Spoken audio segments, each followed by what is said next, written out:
Income from house property हमारा topic चल रहा है, जिसमें पूरा चार्ट हमने डिस्कस किया कि हम किराए पर हाउस प्रॉपर्टी उठाएंगे तो ग्रॉस एनुअल वैल्यू लेंगे, उसमें से हम लोकल टैक्सेस लेस करेंगे, फिर नेट एनुअल वैल्यू आएगी। ठीक है, फिर वो डिडक्शंस लेस करके टैक्सेबल इनकम आएगी। एक एक करके सारी चीजें सीखनी है उसकी। आज का टॉपिक हमारा है gross annual value. Gross annual value, short में हम इसको कहते हैं जीएवी। देखिए कैसा कैलकुलेट होता है। जीएवी डिटरमाइन दो सिचुएशन में हम करते हैं। Number one, if rent control act is not applicable,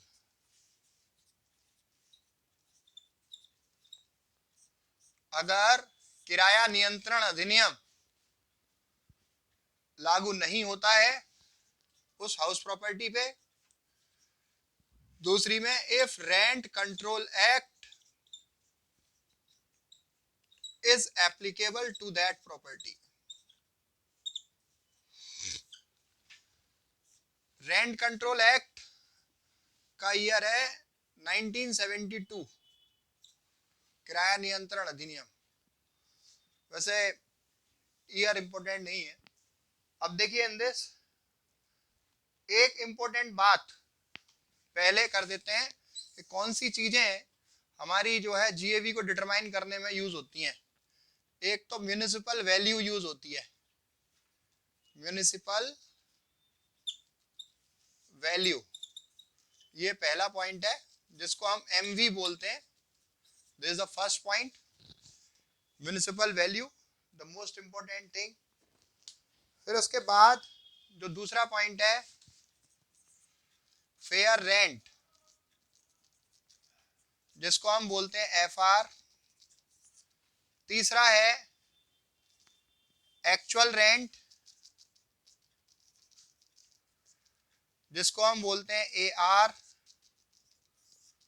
आगे है स्टैंडर्ड रेंट, जिसको हम बोलते हैं एसआर। फिर आपका है कंपोजिट रेंट,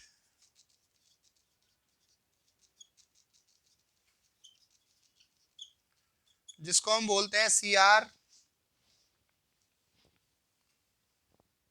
और एक होता है एक्सपेक्टेड रेंट,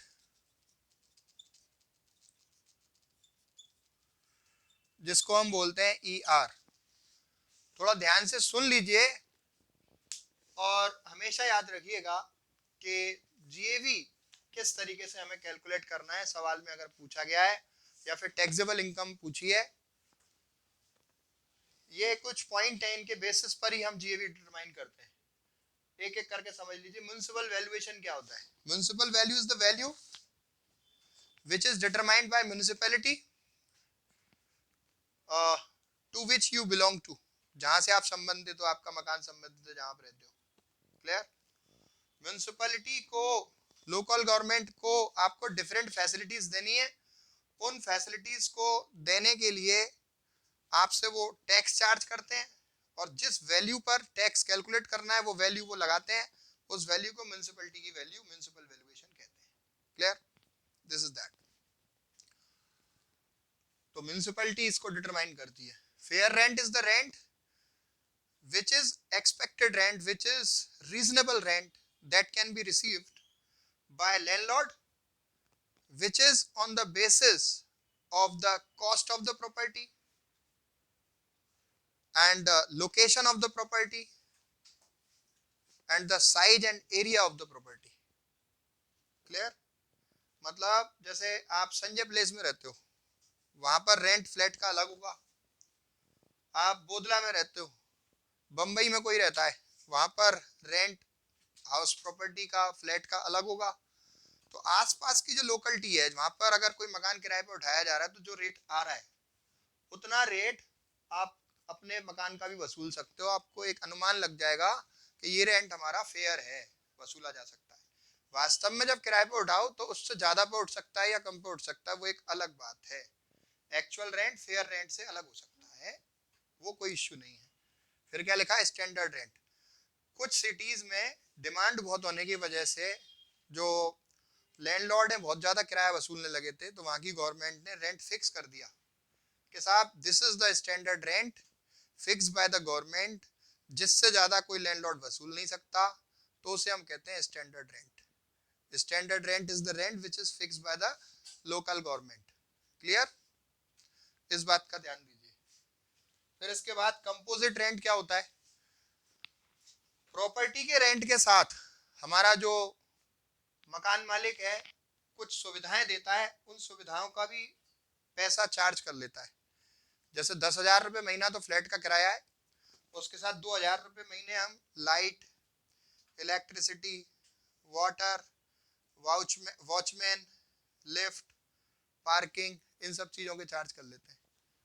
तो 10,000 रुपये महीने के हिसाब से आपका रेंट होता है 1,20,000। उसमें फैसिलिटी का अमाउंट 2,000 रुपये महीने के हिसाब से हो गया 24,000, आपको मिल रहे हैं 1,44,000, या सीधे 12,000 से 12 महीने का मल्टीप्लाई कर लो, 1,44,000 हो जाएंगे। उसमें से फैसिलिटी का जो अमाउंट है 24,000 रुपये, वो आप लेस कर दो, तो जो अमाउंट आएगा वो एक्चुअल रेंट होगा।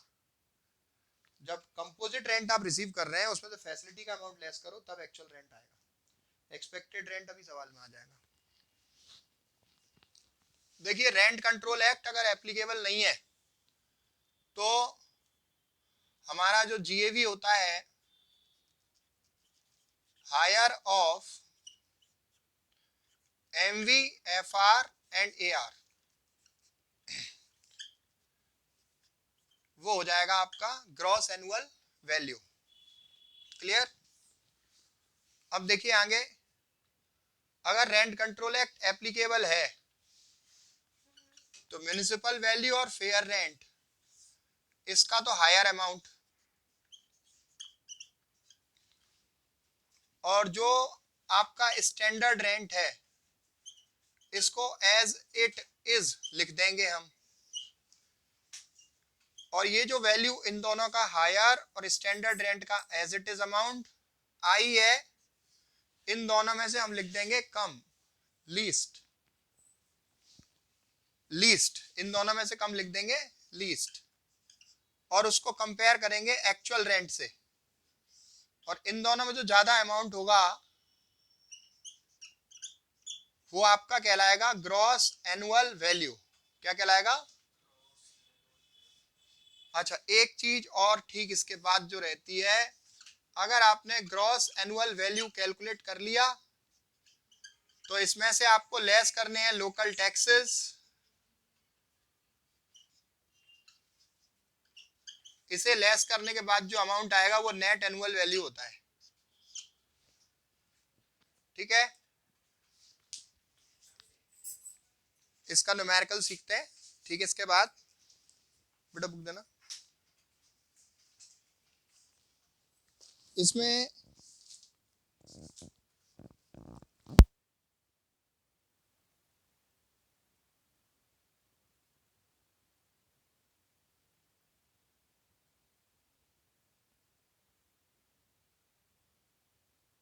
वैल्यू हमें फाइंड करना है।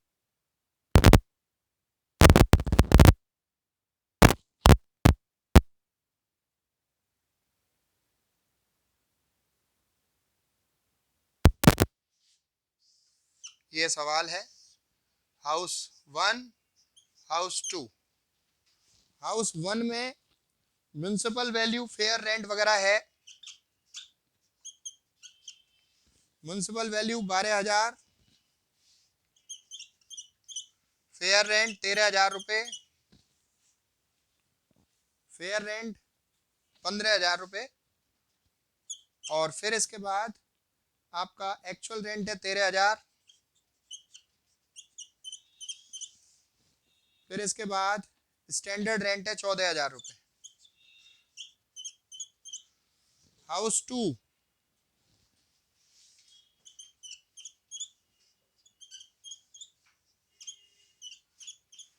ये कहानी है।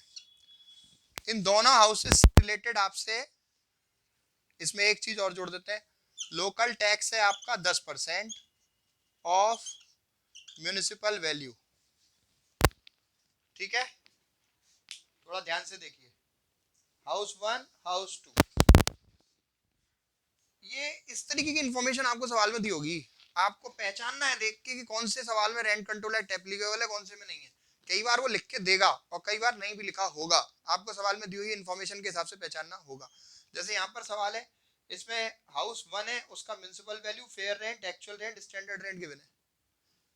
ठीक है, इसमें स्टैंडर्ड रेंट नहीं गिवन है, तो जिस मकान में स्टैंडर्ड रेंट गिवन होगा उसमें माना जाएगा कि रेंट कंट्रोल एक्ट एप्लीकेबल है।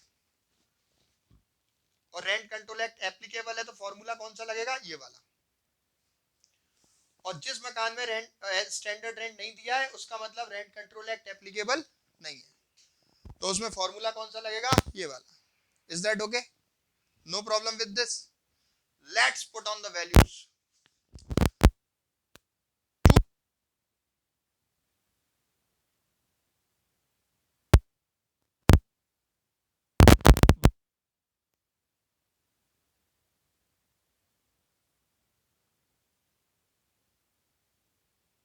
का जमाना है, शॉर्ट में ही सब जगह चल रहा है, के लिख देते हैं, क्या दिक्कत है अभी आप। ठीक है, तो इन तीनों में हमारा ज्यादा कितना है, आपका ग्रॉस एनुअल वैल्यू हो गया। Any problem? इन तीनों में ज्यादा देखो, ध्यान से देखना पड़ेगा, 16,000 में ज्यादा देख लो, पता लग जाएगा। क्लियर? फिर इसके बाद हाउस 1 एमवी कितना है, फेयर रेंट कितना है, स्टैंडर्ड रेंट कितना है 14,000, इन दोनों में हायर कितना है, एक्चुअल में मैं एक्चुअल रेंट भी लिख देता हूँ हाल की हाल, जिससे हमारा पुट खत्म हो जाए। दोबारा सुन लो, मैंने एमवी पुट किया, फेयर रेंट पुट किया, एक्चुअल रेंट पुट किया 13,000 और स्टैंडर्ड रेंट पुट कर दिया 14,000।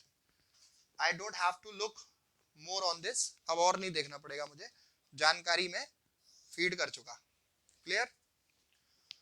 हाउस 1, तो एमवी और एफआर में हायर देखो ध्यान से, कभी कभी ऐसा हो जाता है कि 12,000 और 15,000 में से 12,000 ज्यादा हो जाता है ना, तो वो नहीं होना चाहिए। जैसे मेरे को लगा हुआ है स्पेक्स, तो आप भी पूरा उसका यूज करके लेंस वेंस का या ढंग से देखेंगे। तो 12,000 और 15,000 में ज्यादा क्या है, 15,000, ये वाला एज इट इज लिख दीजिए 14,000। ठीक है, इन दोनों में कम देखो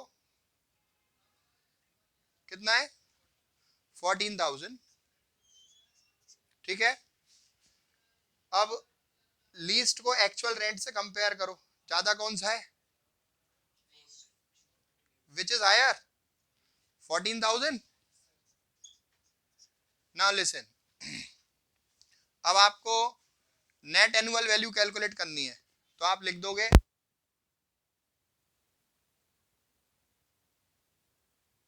तो जो भी आपने वैल्यूज निकाली हैं हाउस 1 से रिलेटेड और हाउस 2 से रिलेटेड, उनको पुट करो।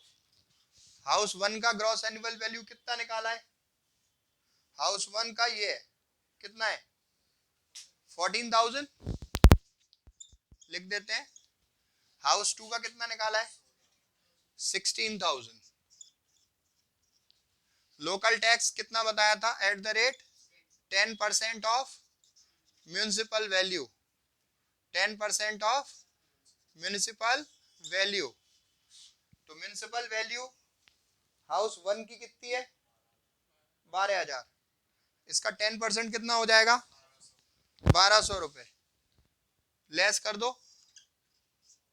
और इसकी कितनी है म्यूनिसिपल वैल्यू, इसकी भी 12,000 है, इसका 10% लेस कर दीजिए, कितना आ जाएगा 12,800। और इसका भी लेस कर दो, कितना रह गया 14,800। ये आ गई आपकी नेट एनुअल वैल्यू। मान लीजिए आपके पास 5 मकान है, तो पांचों मकान का एक एक करके ग्रॉस एनुअल वैल्यू डिटरमाइन करो, राइट। फर्स्ट हाउस का, सेकंड हाउस का, थर्ड का, फोर्थ का, फिफ्थ का, कैसे करोगे? देखकर कि रेंट कंट्रोल एक्ट एप्लीकेबल है या नहीं है। एप्लीकेबल है तो ये चार्ट अप्लाई होगा, एप्लीकेबल नहीं है तो सीधे ये वाला चार्ट अप्लाई होगा। फिर उसके बाद लोकल टैक्स लेस होंगे, एनएवी निकलेगा। में साहब ऐसे दे रखा है, वैसे दे रखा है, हमें नहीं पता कैसे दे रखा है, हम जो बता रहे हैं वैसे कर लो और सवाल कोई रुकेगा नहीं, आंसर आ जाते हैं, समस्या है नहीं। ठीक है जी, तो ये वर्किंग नोट आप कर लेना और फिर उसके बाद एनईवी ऐसे कैलकुलेट कर लेना। आप चाहो तो एक बार फॉर्मूला और देख लो। Rent control act not applicable है तीनों में हायर जीएवी, और एप्लीकेबल है तो municipal value of fair rent का हायर लिख दो, standard rent as it is लिख दो, इन दोनों में जो कम हो लिख दो, उसको एक्चुअल रेंट से कंपेयर करो, जो ज्यादा हो लिख दो। सही है, उसमें से म्युनिसिपल टैक्स कटा दो। ठीक है भाई। अच्छा, एक पॉइंट और है इसके अंदर जो इस सवाल को बनाता है इंपोर्टेंट। क्वेश्चन में कभी कभी हमारे पास वैकेंसी दी होती है या फिर अनरियलाइज्ड रेंट दिया होता है। अनरियलाइज्ड रेंट या वैकेंसी क्या चीज होती है? अनरियलाइज्ड रेंट, उसका हिंदी मीनिंग है नहीं वसूल पाए हम किराया, बिना वसूला हुआ किराया। कई बार ऐसा होता है, कुछ टेनेंट ऐसे आ जाते हैं, साहब बहुत एफर्ट करो, बहुत पुश करो, बहुत कॉल करो, बहुत मांगो, लेकिन नहीं दिया तो नहीं दिया, क्या करेंगे, नहीं वसूल पाए। तो in that situation what we do कि साहब अब जब वसूल नहीं पाते हैं, काफी टाइम हो जाता है, तो ऐसे पर्सन को एग्जिट करो, दूसरा ढूंढो जो किराया टाइम पे दे, तो उसको प्रॉपर्टी किराए पे दो। क्लियर? तो जो किराया आप वसूल नहीं पाए वो तो आपका नुकसान हो गया, उस केस में हमारा जीएवी कैलकुलेट कैसे करेंगे हम ये सीखेंगे। और नया किराएदार ढूंढने में टाइम लगा, मकान आपका खाली पड़ा रहा उस टाइम पर, राइट, कोई नहीं रहा, ना कोई इनकम हुई, तो उसको ध्यान में रखते हुए हम सवाल कैसे करेंगे, ये दो चीज और हैं। तो देखिए, आप हेडिंग दीजिए if unrealised rent is given.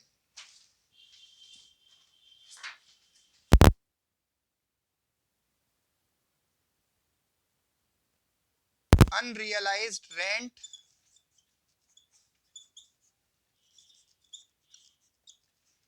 Is given.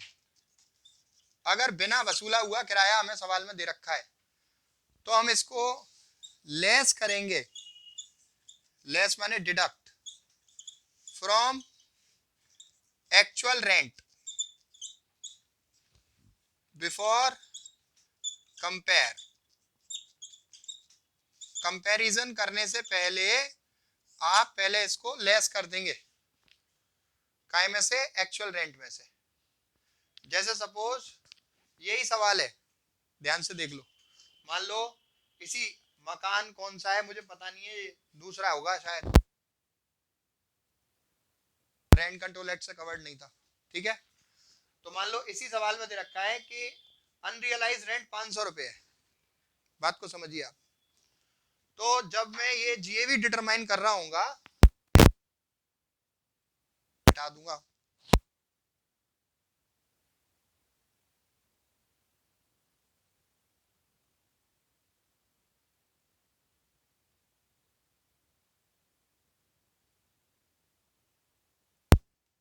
कितने बचेंगे, 15,500 बचेंगे। 15,500 और 15,000 और 12,000, तब भी तीनों में ज्यादा क्या आएगा, तो 15,500 आएगा। तब जीएवी क्या हो जाएगा मेरा बताना, 15,500 रुपए का जीएवी हो जाएगा। कब होगा, जब मेरे पास सवाल में क्या दे रखा है, अनरियलाइज्ड रेंट कितने का, 500 रुपए का, दी हुई इंफॉर्मेशन के अलावा। ठीक है, और सुनो यहां पर क्या होगा, यहां पर मतलब ये वाला मकान है, ये वाली सिचुएशन है, रेंट कंट्रोल एक्ट एप्लीकेबल है और आपको अनरियलाइज रेंट दे दिया 500 का, तो आप इसमें से लेस करोगे 500 रुपए, कितना रह जाएगा, 12,500 रुपए। तो 12,500 और ये लीस्ट वाला अमाउंट, दोनों में ज्यादा कितना है, 14,000। इस केस में जीएवी वही रहेगा 14,000। अब बात समझ रहे, क्लियर, ये कहानी है। अच्छा, point number 2, if vacancy is given, अगर वैकेंसी दे रखी हो सवाल में, देन वैकेंसी पीरियड रेंट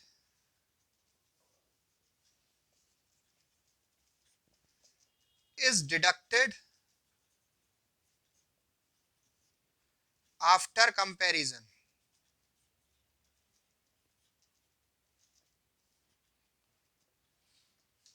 अगर वैकेंसी दी है सवाल में तो वैकेंसी पीरियड का रेंट हम कंपेयर करने के बाद घटाएंगे काय में से, from expected rent, from expected rent. चलो इस बात को समझा देते हैं।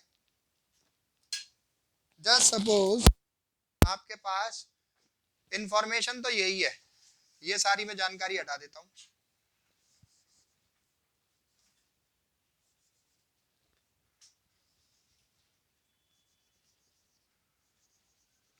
राइट, सवाल दिया है आपको,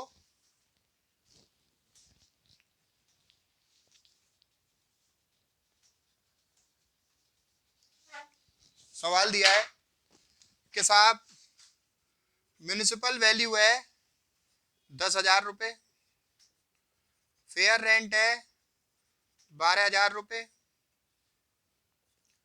एक्चुअल रेंट है 13,000 रुपये, स्टैंडर्ड रेंट है 11,500। क्लियर, ये सवाल है। अब आपसे कहा एक्चुअल रेंट, एक काम करते हैं अपन, ऐसा कर देते हैं कि वो कैलकुलेशन में आए तो 1,44,000 कर देते हैं। तो यहां पर लिख देते हैं there is vacancy for 1 month, एक महीने की वैकेंसी है। सवाल ये है, आपसे कहा कि एनएवी निकालो, ये सवाल है। म्युनिसिपल वैल्यू दिया, फेयर रेंट दिया, एक्चुअल रेंट दिया, स्टैंडर्ड रेंट दिया, एक महीने की वैकेंसी है सवाल में। ठीक है जी, थोड़ा ध्यान से सुनना, बहुत मजेदार सुंदर सवाल है, ब्यूटीफुल है ये। क्या है ये, जो एक्चुअल रेंट है वो पूरे साल का है। राइट, अगर हम इसको पूरे साल किराए पे उठाते हैं, if let out for 1 year, एक साल के लिए किराए पे उठाते हैं, तो एक्चुअल रेंट 1,44,000 रुपए है। देता तो एक साल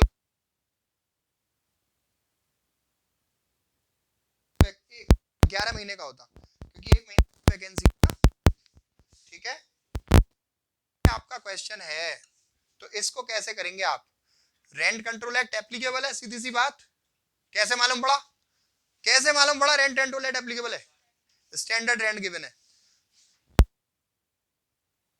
10,000 का म्युनिसिपल वैल्यू, फेयर रेंट 12,000 रुपए का,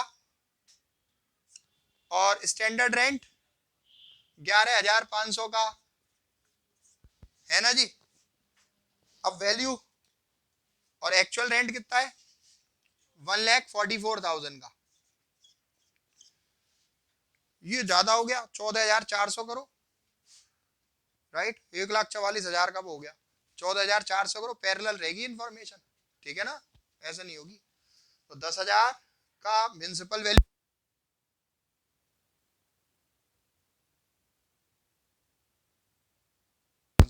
क्लियर है यहां तक। दोनों में आए 12,000, ये एज इट इज कितना है, इन दोनों में कम कितना है, एक्चुअल रेंट कितना है 14,400, इन दोनों में ज्यादा कितना है, तो ये जीए भी नहीं होगा। जब आपको वैकेंसी पीरियड रेंट दे रखा होगा तो इसे हम एक्सपेक्टेड रेंट बोलते हैं। क्या बोलते हैं, क्या बोलते हैं, यहीं से सीखो इसको बच्चों। ठीक है, अच्छा, तो इस केस में दे रहा हूं कि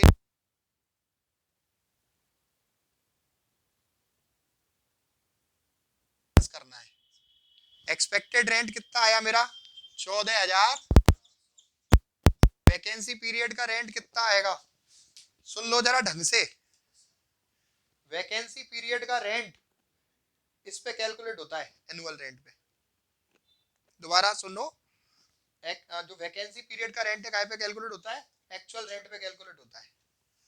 ठीक है, ये 12 महीने का है, 12 से डिवाइड करोगे, 1 से मल्टीप्लाई करोगे तो 1 महीने का एक्चुअल रेंट आ जाएगा।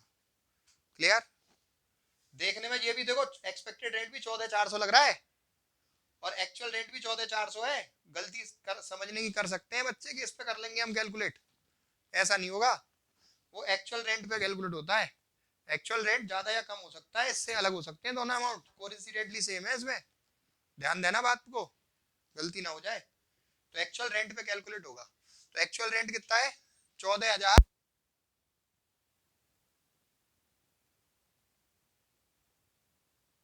आ गया, एक लेस कर दो, कितना बचा? 13,200। हाँ, 13,200। ठीक है। अच्छा, इसमें लोकल टैक्स कितना आएगा? म्यूनिसिपल वैल्यू का 10%। म्यूनिसिपल वैल्यू कितनी है? 10,000 की। 10% कितना हुआ? 1,000। लेस करो, कितना बचा? ये आ गई। अच्छा, ये वाला अगर सवाल होगा, rent control act not applicable, तो इन तीनों में जो ज्यादा है वो एक्सपेक्टेड रेंट कहलाएगा फिर। ठीक है, ये जीएवी की जगह क्या बोल देंगे इसको? Expected rent. इसमें से वैकेंसी का रेंट घटाएंगे तब जीएवी आएगा। Is that okay everyone? हाँ, practice the sums related to this as much as possible to help us you take you move forward in this learning, right? Thank you.